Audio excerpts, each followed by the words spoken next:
Welcome to the LaunchFamily Podcast, where we help modern parents make sense of today's complex parenting landscape. I'm your host, Jessica Shelley, former public school teacher and mom of six, and today we're diving into a big milestone for many families, planning for college and careers. Joining me is Sylvia Juarez, an educational consultant with deep experience in admissions, college readiness, and parent coaching.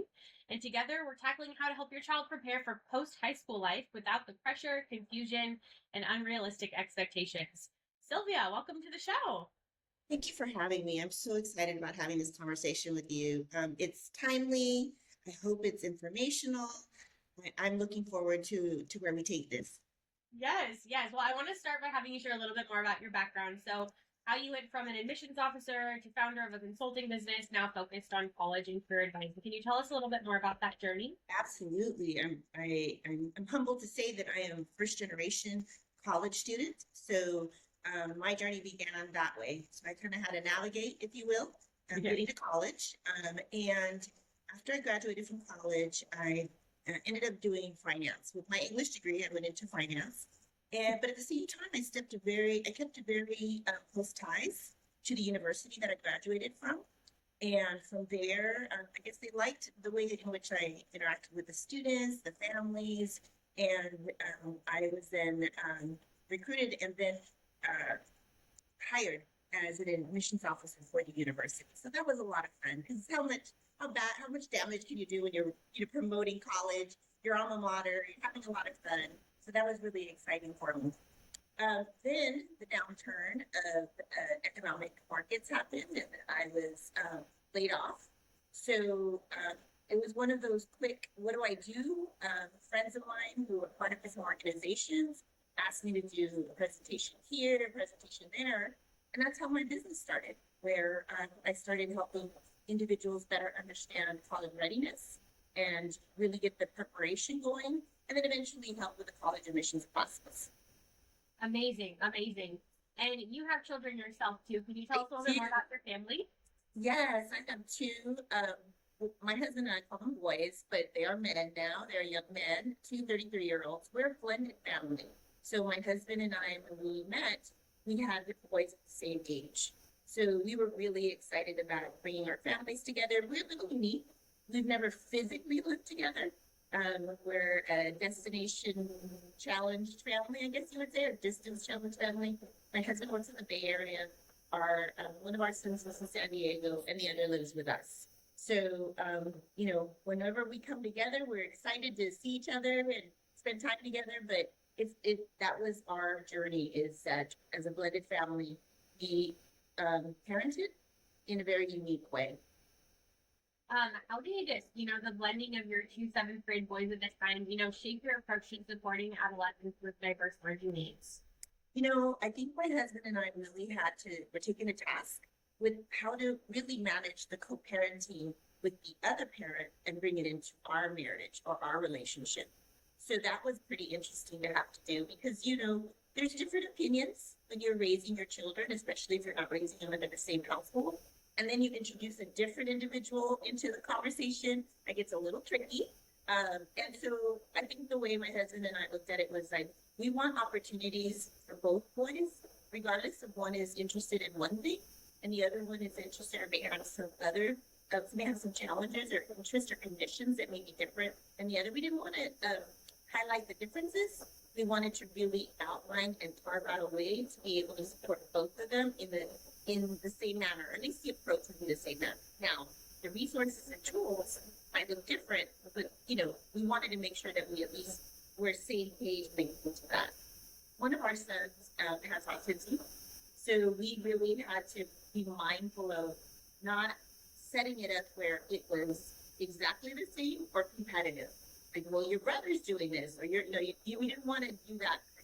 And for the one that was more of the athlete, wanted for him to find his own journey when it came to what was it that he really wanted to pursue in college, academics, athletics, or both. What was it that we wanted to do? We were, to a certain extent, hands-off, but allowing them both to kind of find their path. So we were really fortunate that both have done that.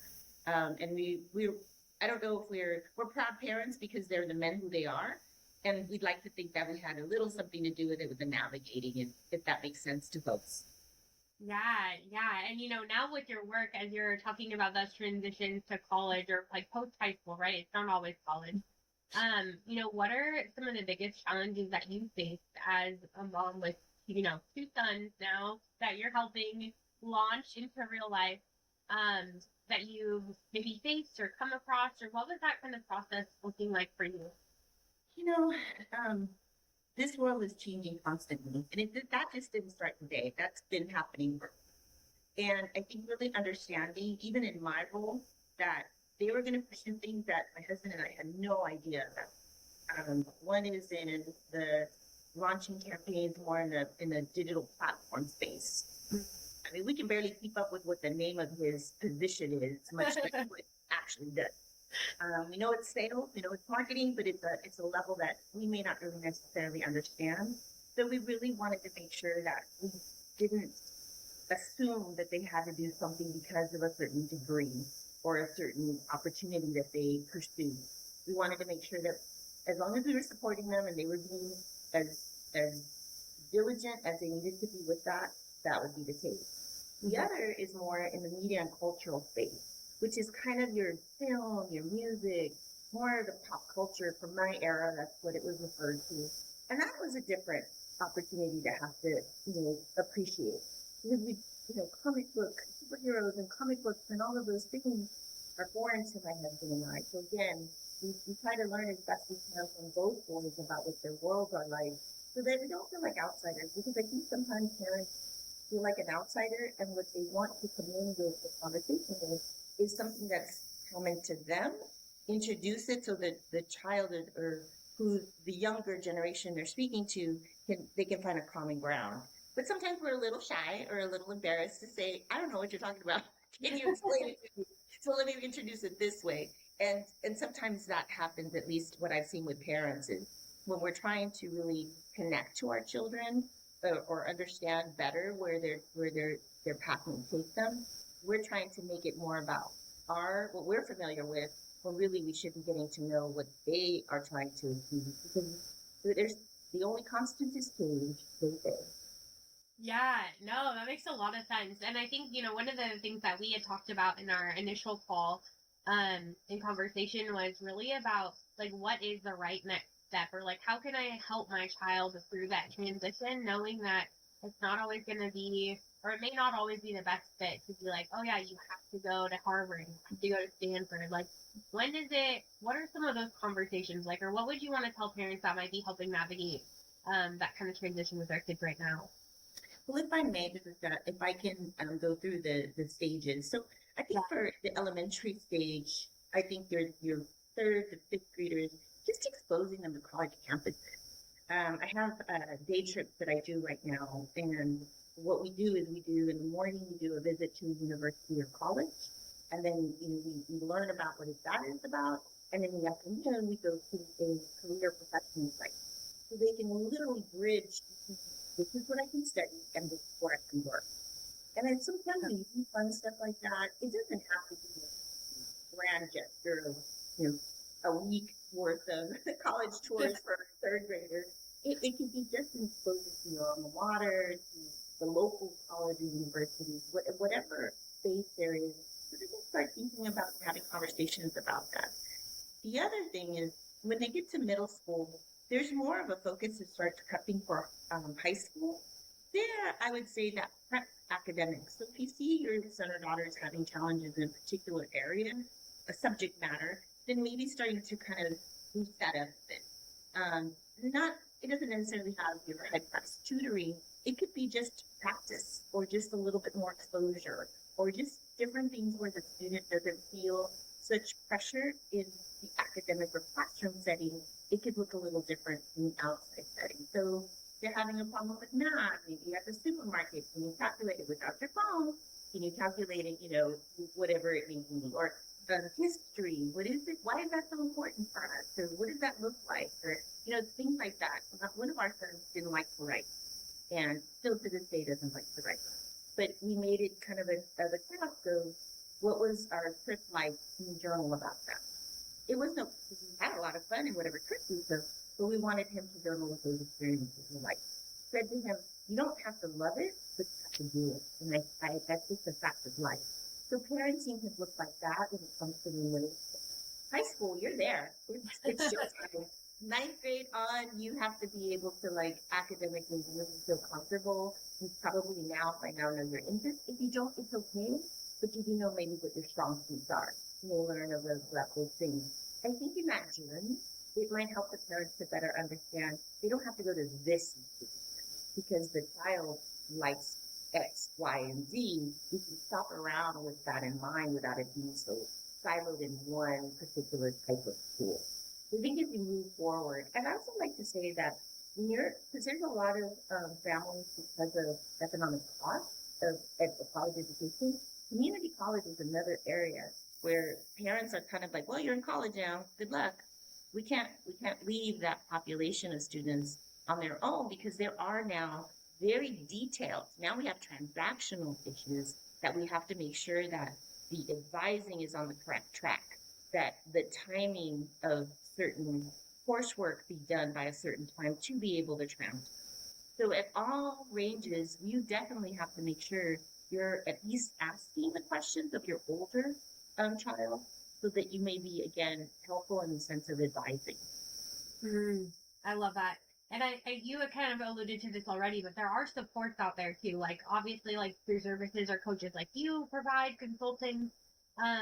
When parents are maybe seeking outside support, what are some things that they should look for, or like maybe setting the expectation for what kind of things that they should also be receiving? I know one of the things that you had mentioned is, they want advisors to like parent their child possibly. They're like, oh, I'm going to step in and someone's going to help fix whatever's going on or put my child on the right track. But, when it comes to the parent in that equation, what are some of the things that they should be considering too with the help that they might be seeking? I think sometimes parents think that someone like myself will come in, especially my personality. I'm not warm and fuzzy. I'm pretty much to task. We're here to work. Whatever issues you have with your best friend, I'm so sorry, but that's not my privilege. But I think it depends with the stronger characters. Parents are like, perfect. My child needs you, to discipline them, to, get them on track, to do all of that. An individual like myself should not be inserted as part of the family. They're a resource. They're a professional coming in to make sure that this is taken care of at this capacity, and the rest of the conversation needs to happen between parents and the family. Because it is a family in some cases, decision or education or whatever the case may be. So someone like myself, that when you're brought in, we're really there to be able to give you the information and the wealth of knowledge we have, not only in terms of the details of different institutions, but also the situation in which your child is in. If they're trying to go to medical school and they're trying to go to an institution that doesn't have the strength or doesn't have the numbers in which they apply and then get admitted to medical school, that's not the end all be all, but it is important that you understand that perhaps there they may not get the foundation that they need to. The same would happen with your law school or business MBA or, all of those advanced degrees that most often families are coming to me because they're really forecasting not only what a bachelor's will be, but also more advanced degrees. It really depends. For individuals who are international, sometimes I'm explaining what the process is so that they can better understand what that will take from their, family. Because again, if they're out of the country, that's something that they have to consider for the well-being, not only financially of the family, but also for the student academically, what that translates to. Because most countries don't do the type of college preparation that the United States does. It's usually a more tracked and it's all academic. So all this extra that we have, like curricular activities, community service, work experience, usually is not part of the portfolio for others. And that's the struggle. In most families there, that's not processed anymore. For us, we understand here in the U.S. that there is that expectation and another way in which you can start the foundation of the interest for your children with what they are doing outside of the classroom. So rich. I think I'm just taking it all in. My oldest is only 9 right now, but I'm like, okay, well, he's going into 4th grade. I should be, touring college campuses. These are the conversations we should be having for sure.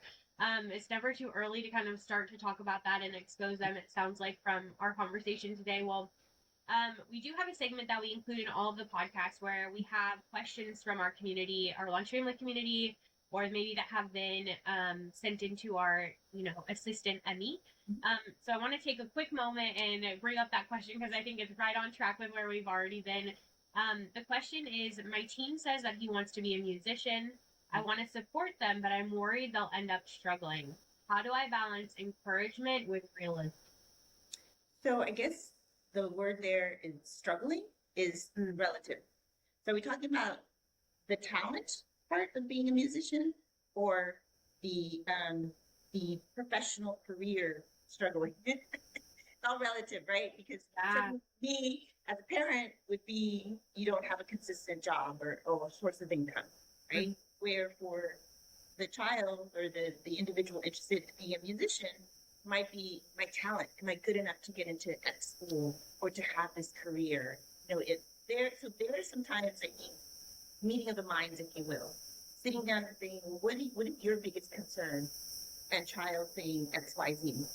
Mom or dad, family saying, this is our big concern, is we don't know of, except for those that we see on television, the Beyonces, the Lady Gagas, those are the ones that we see are very successful. That's what I'm thinking about as a musician, where a child might say, no, I'm thinking of this.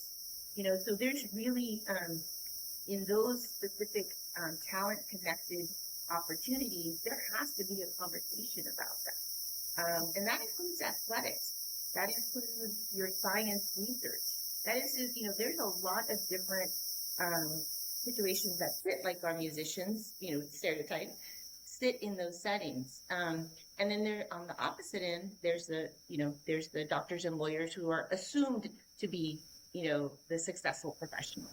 But I think for the instance with your question about the musician, I think it's about really coming to understand what the concern is of the musician and what if they want to go to a particular school that has, Berkeley music, that's top conservatory kind of. Is that what we're talking about? Or are we talking about the opportunity of playing an instrument, performing and auditioning to get into a particular institution because that's the institution I love and that's the music department I want to be part of?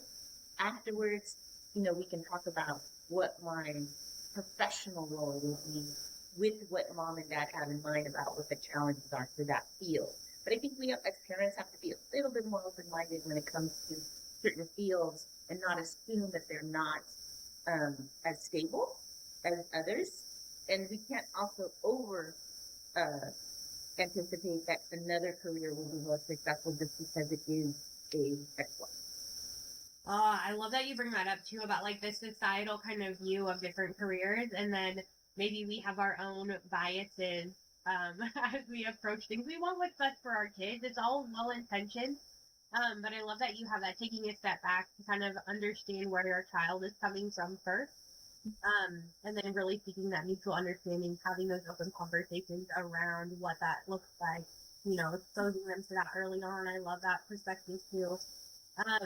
Before we close out today, what would you want to tell parents about, any of these kind of stages that you talked about, elementary, middle, high, or things to be thinking about, or ways to maybe structure this conversation with their kids? Any lasting thoughts, I guess? I think I'd like to be able to just add a touch of the conversation for students that learn differently. And most often that's your students with disabilities, but more and more students are learning in different ways.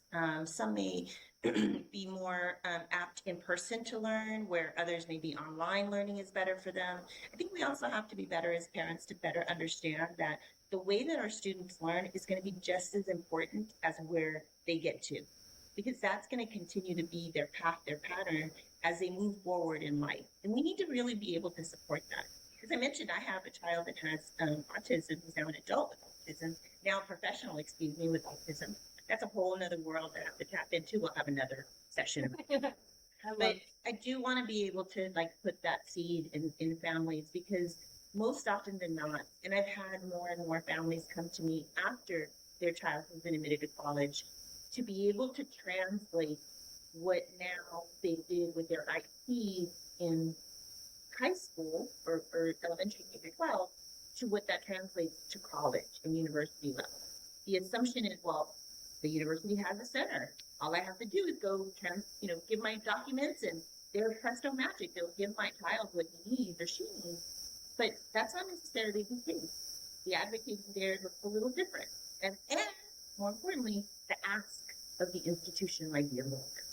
I think some parents are upset, if you will, because their child has not been given what they were given in the past based on documentation.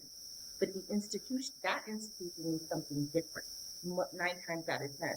So when I step in to have that conversation, I'm really ending up having a conversation with the parent about, you didn't understand what was expected at this level. So I think for parents, if that's a circumstance that you identify that your child learns in different ways, we want to make sure that you understand that transition to post-secondary is just as successful for them as a student that may learn in the more traditional ways. I love that too, where you tapping into the resources that are available, even whatever that transition looks like, right? Mm-hmm. There's my husband, he's an adult learner, but he has ADHD. And so that was one of the big things when he decided to go back to school and get his degree is he's like, you need to be talking and seeing what accommodations you can get for extra timing and things like that. And oftentimes parents don't know that their child can even advocate for those things, especially if your child has an IEP or 504 in their pre-transitional schooling. Exactly. You should be equipped with that because there's a lot of resources available based on what has been working already in their K-12 experience. So I love that you bring that in. And you'd be surprised how many resources there are that are free for you to download. I just got asked by a mom that the child struggles is just she has two children, a boy and a girl, let me do it that way, that have dyslexia. And the challenges in the state that they live, there's certain expectations test-wise. If not, they'll held back. So I said, well, do they listen? Do they hear, books and audiobooks and things like that?